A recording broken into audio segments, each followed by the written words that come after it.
നിരവധി പേരുടെ ജീവനുകൾ അഷ്ടമുടിക്കായൽ കവർന്നെടുത്ത ഇന്നും അപകടകാരണം ദുരൂഹമായി നിലനിൽക്കുന്ന ഇന്ത്യയിലെ ഏറ്റവും വലിയ ട്രെയിൻ അപകടത്തെക്കുറിച്ച് അതെ, പെരുമണ്ണൂർ ട്രെയിൻ അപകടം നടന്നിട്ട് ഇന്ന് 37 വർഷം തികയുകയാണ്. ദുരൂഹതകൾ ഏറെ നിറഞ്ഞ ഈ ട്രെയിൻ അപകടത്തിന് 1988 ജൂലൈ 8 സമയം 12:56 ആയിരുന്നു ബാംഗ്ലൂരിൽ നിന്ന് തിരുവനന്തപുരത്തേക്ക് വരികയായിരുന്ന കന്യാകുമാരി ഐലൻഡ് എക്സ്പ്രസ് കൊല്ലം ജില്ലയിലെ പെരുന്നാടിന് സമീപമുള്ള പെരുമണ്ണൂർ പാലത്തിൽ നിന്ന് അഷ്ടമുടി കായലിലേക്ക് മറിഞ്ഞത്. എഞ്ചിനും ഒരു കോച്ചും കടന്നതിന്റെ തൊട്ടു പിന്നാലെ 10 കോച്ചുകൾ പെരുമണ്ണൂർ പാലത്തിൽ നിന്ന് അഷ്ടമുടി കായലിലേക്ക് പതിക്കുകയായിരുന്നു. യാത്രക്കാരും രക്ഷാപ്രവർത്തകരും ഉൾപ്പെടെ 105 പേരുടെ ജീവനുകളാണ് അന്ന് അഷ്ടമുടി കായലിൽ പൊലിഞ്ഞത്. ഒരുപാട് ആഗ്രഹങ്ങളും പ്രതീക്ഷകളുമായി ഐലൻഡ് ട്രെയിനിൽ യാത്രയ്ക്ക് പുറപ്പെട്ടവരിൽ ഭൂരിഭാഗവും പിന്നീട് ഒരിക്കലും അവരുടെ ഉച്ചവരെയും ഉടവരെയും അടുത്ത് മടങ്ങി വന്നില്ല. അവരുടെ കണ്ണീരുകൾ അഷ്ടമുടിക്കായലിന്റെ ചതുപ്പിൽ അലിഞ്ഞ് ഇല്ലാണ്ടായി. അപകടത്തിൽ 105 പേർ മരണത്തിന് കീഴടങ്ങിയപ്പോൾ 500 പേർക്ക് സാരമായി പരിക്കേറ്റു. മരണസംഖ്യ ഇത്രയധികം കുറയ്ക്കുവാൻ സാധിച്ചത് പ്രദേശവാസികളുടെയും മത്സ്യത്തൊഴിലാളികളുടെയും സമയോചിതമായ രക്ഷാപ്രവർത്തനം കൊണ്ടാണ്. ടൊർണാഡോ എന്ന ചുഴലിക്കാറ്റാണ് ഐലൻഡ് ട്രെയിനിനെ കായലിന്റെ ആഴങ്ങളിലേക്ക് കൊണ്ടുപോയതെന്ന് റെയിൽവേ അധികാരികളുടെ കണ്ടെത്തൽ.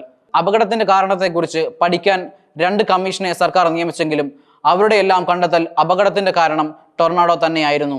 എന്താണ് ടൊർണാഡോ? ടൊർണാഡോ ഒരു ഭയാനകമായ ചുഴലിക്കാറ്റ് സ്തംഭമാണ്. സാധാരണയായി ഉഷ്ണവും ഈർപ്പമുള്ള മേഘങ്ങളുമായി ബന്ധപ്പെട്ടാണ് ഇതുണ്ടാകുന്നത്. വളരെ കുറഞ്ഞ സമയത്തിനുള്ളിൽ തന്നെ വലിയ നാശനഷ്ടം വിതച്ചേക്കാം. താഴേക്ക് വേഗത്തിൽ ഭ്രമണം ചെയ്യുന്ന കാറ്റ് നിലത്തെത്തുമ്പോൾ അതിന്റെ ചുഴി ഭീകരമായി വസ്തുക്കളെ പറത്തിയെടുക്കും. കെട്ടിടങ്ങൾ തകർക്കും, വണ്ടികൾ പോലും പറത്തും. ഭീമാകാരമായ ഈ ടൊർണാഡോ ചുഴലിക്കാറ്റ് മണിക്കൂറിൽ 360 കിലോമീറ്റർ വേഗത കൈവരിക്കും. എന്നാൽ പ്രദേശവാസികൾക്ക് ഇതിൽ നിന്നും ഭിന്ന അഭിപ്രായമാണ് പറയുന്നത്. അങ്ങനെ ഒരു ചുഴലിക്കാറ്റ് അഷ്ടമുടിയുടെ തീരത്തെ ഒരു മാവിന്റെ കണ്ണിമാങ്ങ പോലും താഴെ വീഴിച്ചിട്ടില്ല.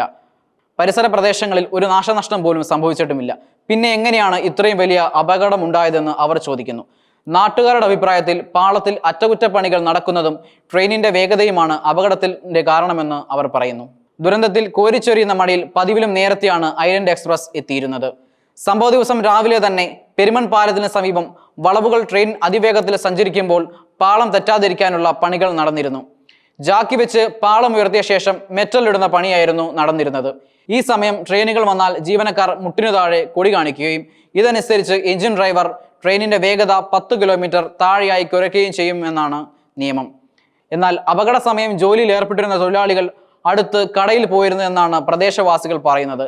Island express 80 കിലോമീറ്ററിലധികം വേഗതയിലായിരുന്നു. ട്രെയിനിലെ ഓട്ടോമാറ്റിക് സ്പീഡ് മീറ്ററിൽ ഇത് രേഖപ്പെടുത്തിയിട്ടുമുണ്ട്. ഇങ്ങനെ ട്രെയിൻ പാളം തെറ്റി ഉരഞ്ഞതിന്റെ അടയാളങ്ങൾ അന്നത്തെ സ്റ്റഡി സ്ലിപ്പറിൽ ഉണ്ടായിരുന്നു. കാര്യകാരണങ്ങളിൽ വ്യക്തമായില്ലെങ്കിലും ചരിത്രത്തിലെ കറുത്ത ദിനമായി അന്നത്തെ ആ വലിയ ദുരന്തത്തിന്റെ ഞെട്ടൽ ഇന്നും കേരള ജനതയിലുണ്ട്. അന്നത്തെ റെയിൽവേ സേഫ്റ്റി കമ്മീഷനായിരുന്ന സൂര്യനാരായണനും അതിനുശേഷം റിട്ടയർഡ് എയർ മാർഷൽ CS നായിക്കും വ്യത്യസ്തമായ 2 അന്വേഷണങ്ങൾ നടത്തിയിരുന്നു. അന്തിമ റിപ്പോർട്ട് ഇതുവരെ റെയിൽവേ പുറത്തുവിട്ടിട്ടില്ല.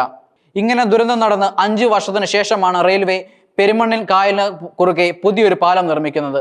അന്ന് അപകടത്തിൽ മരിച്ചവരുടെ സ്മരണയ്ക്കായി ഒരു സ്മാരകവും ഇന്ന് പെരുമണ്ണിലുണ്ട്. പെരുമൺ ട്രെയിൻ ദുരന്തം റെയിൽവേ സുരക്ഷയുടെ ആവശ്യകത കർശനമായി മുന്നോട്ട് വെച്ച സംഭവമായിരുന്നു.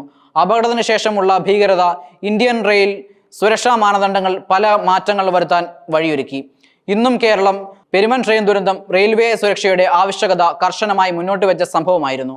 അപകടത്തിന് ശേഷമുണ്ടായ ഭീകരത ഇന്ത്യൻ ട്രെയിൻ സുരക്ഷാ മാനദണ്ഡങ്ങളിലെ പല മാറ്റങ്ങൾ വരുത്താനും വഴിയൊരുക്കി. ഇന്നും കേരളം ഈ ദുരന്ത ദിനം ഓർക്കുക കണ്ണീരോടുകൂടിയാണ്. പെരുമൺ ദുരന്തം നമ്മളെ വീണ്ടും വീണ്ടും ഓർമ്മിപ്പിക്കുന്നത് നമ്മുടെ റെയിൽവേ സംവിധാനങ്ങളെയും സുരക്ഷാ സംവിധാനങ്ങളുടെയും കാര്യക്ഷമതയാണ്. ഇനിയും ഇതുപോലെയുള്ള ദുരന്തങ്ങൾ ഒഴിവാക്കേണ്ടത് നമ്മുടെ അധികാരികളുടെ കടമയാണ്. നമ്മുടെ റെയിൽവേ സംവിധാനം ശരിയായ രീതിയിൽ പ്രവർത്തിച്ചിരുന്നുവെങ്കിൽ ഇതുപോലെ ഒരു വലിയ അപകടം ഉണ്ടാവില്ലായിരുന്നു. ഇത്രയും പേരുടെ ജീവനുകൾ പൊലിയില്ലായിരുന്നു.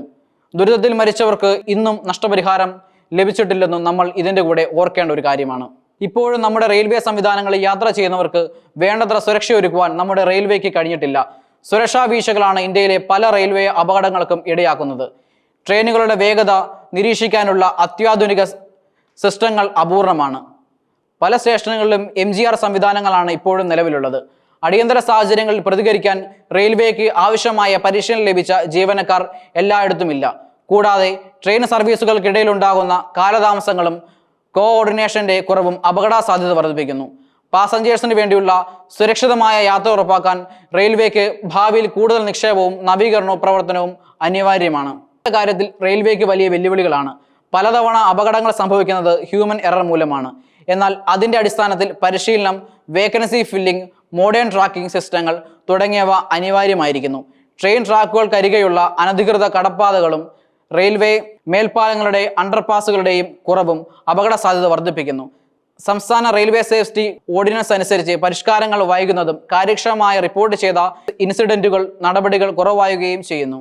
ഭാവിയിൽ ഇന്ത്യൻ റെയിൽവേയുടെ സുരക്ഷ ഉറപ്പാക്കാൻ തദ്ദേശീയമായും കേന്ദ്ര തലത്തിലും ശക്തമായ നടപടികൾ അത്യന്താപേക്ഷിതമാണ്.